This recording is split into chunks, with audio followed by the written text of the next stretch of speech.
los finlandeses a mostrar su habilidad, porque mientras que los rusos básicamente se movían solo por carreteras y muy poquito campo a través, los finlandeses armados con esquíes, equipados con esquíes, digamos, podían flanquear las posiciones que tenían a lo largo de las carreteras los rusos y enseguida atacaban por retaguardia, los sorprendían, los amenazaban, llegaron a hacer que se enfrentasen por la noche batallones rusos unos contra otros, porque disparaban a uno, disparaban a otro, y al final los rusos se zazaban entre ellos pensando que estaban disparando unos al enemigo, hasta que se daban cuenta. Claro. O sea que, digamos, ahí enseguida empezaron a empujar a los rusos otra vez de vuelta a la frontera. Fue la primera victoria que obtuvieron los finlandeses. Aún las tácticas finlandesas, digamos, estaban todavía perfeccionándose. Aún no habían desarrollado a la perfección esas tácticas de aislar y separar a las columnas, digamos, rusas, lo que serían las tácticas de los motis. Pero ya se empezaban a esbozar esas tácticas moti. ¿Qué significaba moti? En finlandés, ya lo comentamos al principio, creo.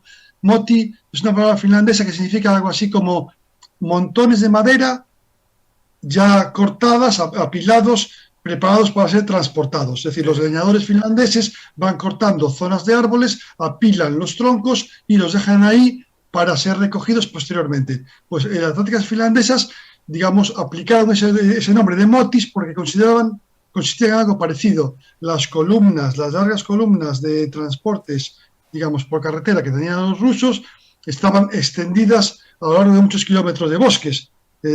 Imagínate que en ese territorio era todo bosques en semioscuridad, porque en invierno oscurece hay muchas horas de oscuridad durante el día. Entonces, los soviéticos no se apartaban de las carreteras y los rusos a placer podían cortar en diferentes zonas, digamos, las columnas rusas y aislar en trocitos, en motis separados que luego podían aniquilar poco a poco.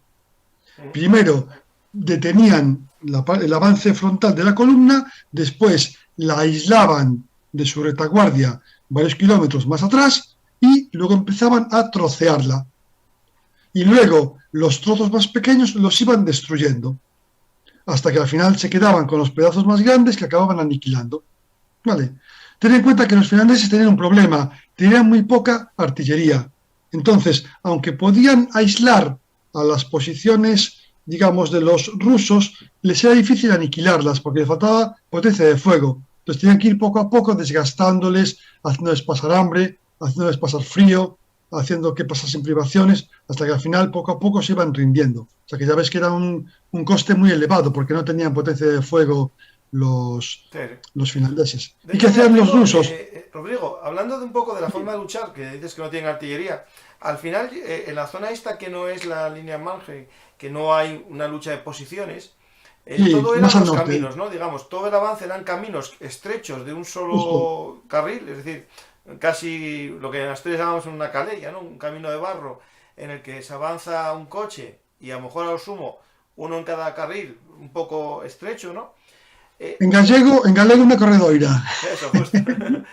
Pues tenemos caminos, ¿no? Y tengo aquí una foto de una de las tácticas, ¿no? Que es un poco, ponen una posición fuerte, ¿no? Por ejemplo, un río, ¿no? Cogen un río, cortan el río, el camino, justo donde está el río, se posicionan, hay el avance de la columna, la vanguardia rusa comienza a atacar a los finlandeses que están ahí posicionados en posiciones bien protegidas, y claro, por detrás de ellos está toda la columna de transportes, blindados, y lo que hacían los finlandeses es una gran pinza, a lo mejor avanzar 5 kilómetros, no más, porque si avanzaban más de 5 perdían el contacto con la posición dura que estaba en el comienzo de la columna, y hacían un ataque por uno de los costados. Y a veces eso llevaba a lo que tú muy bien dices, que era dividir la columna rusa en trocitos y hacer lo que tú comentabas, los trozos de leña, ¿no?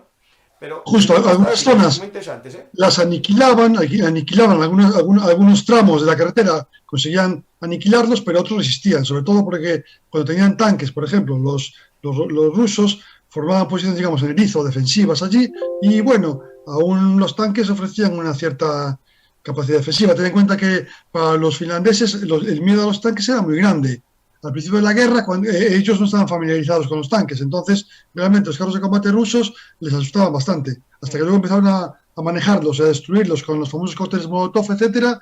Al principio, digamos, muchas unidades, sobre todo en la frontera, huyeron ante la presencia de los tanques, de los tanques rusos. De hecho, O sea, realmente... algo interesante, estoy buscando una foto de un cóctel Molotov aquí.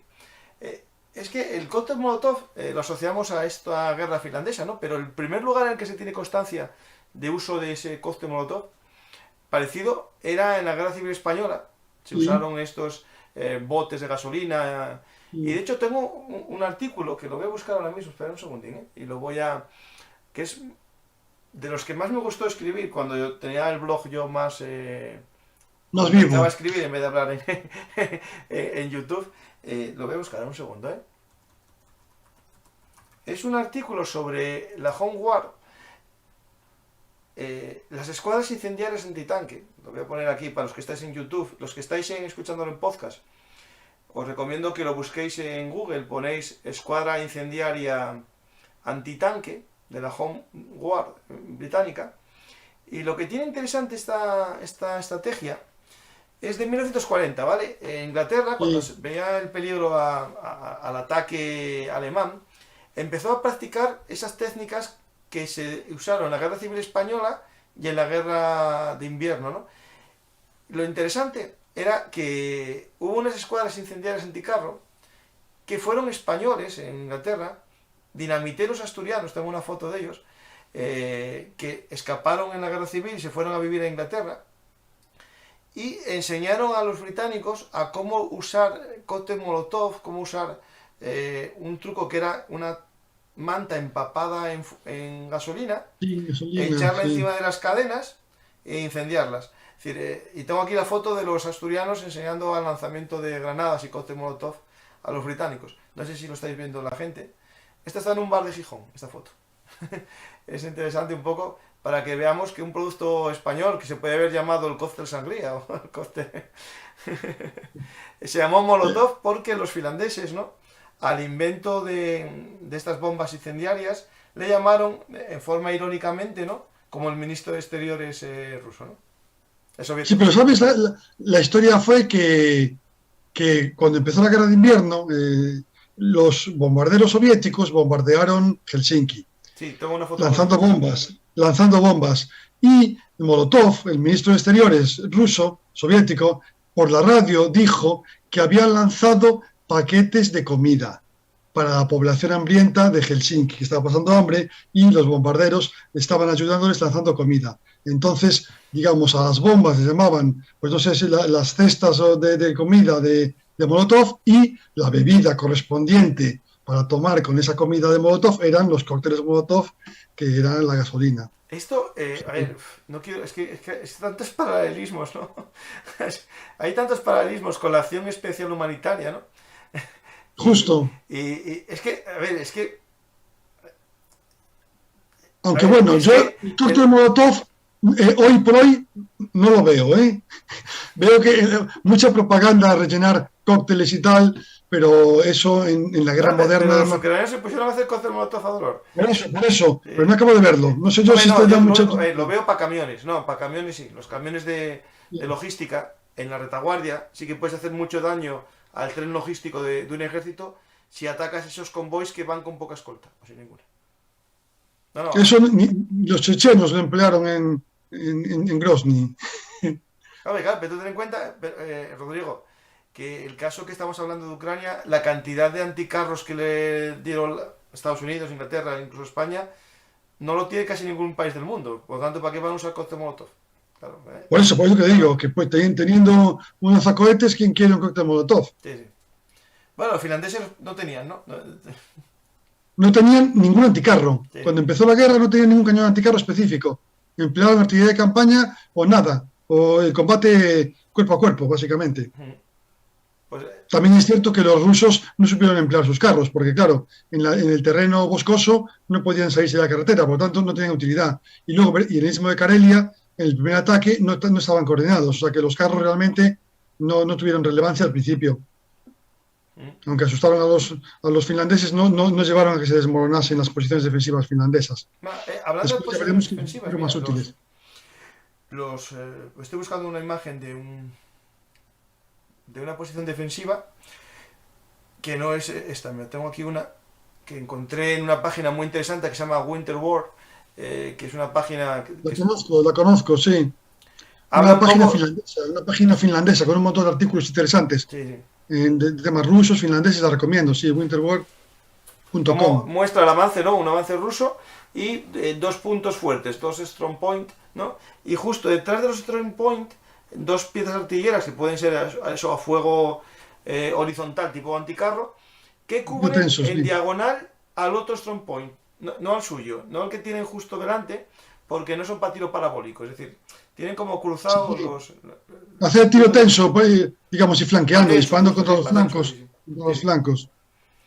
Y después tengo una estrategia que encontré de las muchas que hay en esa página sobre estrategias de la guerra finlandesa, que hay una que es las defensas, por ejemplo, otro camino, ¿no? Tenemos aquí un camino, es que está en GIF y se pierde un poco la nitidez. El camino es imaginar un camino recto, ¿no?